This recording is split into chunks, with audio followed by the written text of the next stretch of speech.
दर्पण news. Hupari नगर परिषद म्हणजे शासनाला आणि हुपरीकरांना लुटणारी शासनमान्य टोळी। मुख्याधिकारी व विभाग प्रमुख हे या टोळीचे सरदार।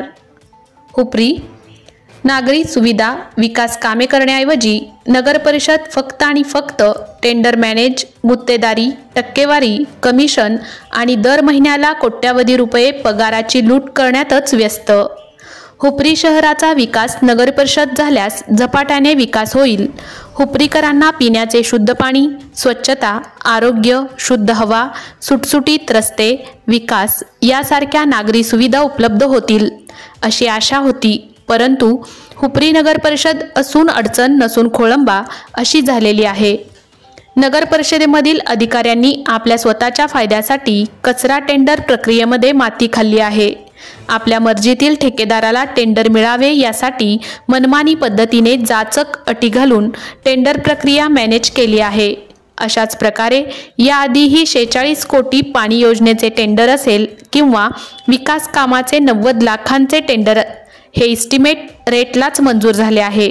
प्रशासनाच्या भ्रष्ट कारभारामुळे जनतेच्या पैशाची लूट रासरूसपणे चालू आहे। याचीच पुनरावृत्ती घनकचरा टेंडर प्रक्रियामध्ये झाली आहे।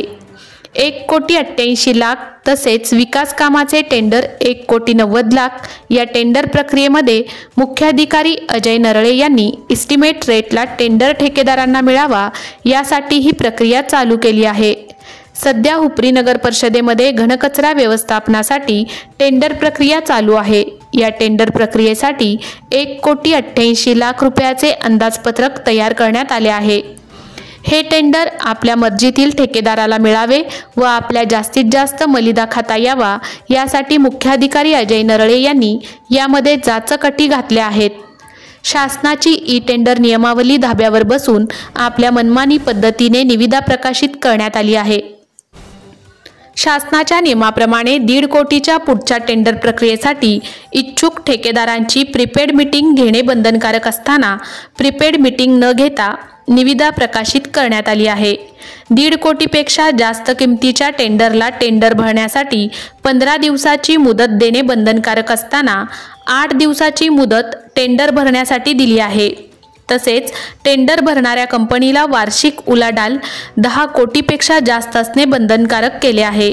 घनकचरा व्यवस्थापन कामामध्ये किमान 5 नगर परिषदमध्ये कामे चालू असले बाबतचे कागदपत्रे म्हणजेच पुरावे जोडणे आवश्यक केले आहे। या कामाची तांत्रिक मान्यता रक्कम रुपये 1,88,00,000 व प्रशासकीय मान्यता रक्कम रुपये 31,36,000 इतकी असताना प्रशासकीय मान्यता धाब्यावर बसून तांत्रिक मान्यतेप्रमाणे निविदा प्रकाशित करण्यात आली आहे। या टेंडर मॅनेज प्रक्रियेमध्ये अनेक माजी नगरसेवकांचा हस्तक्षेप असल्याचे बोलले जात आहे। यातील उर्वरित भाग पुढील भागात। Subscribe now and press the bell icon. Never miss an update.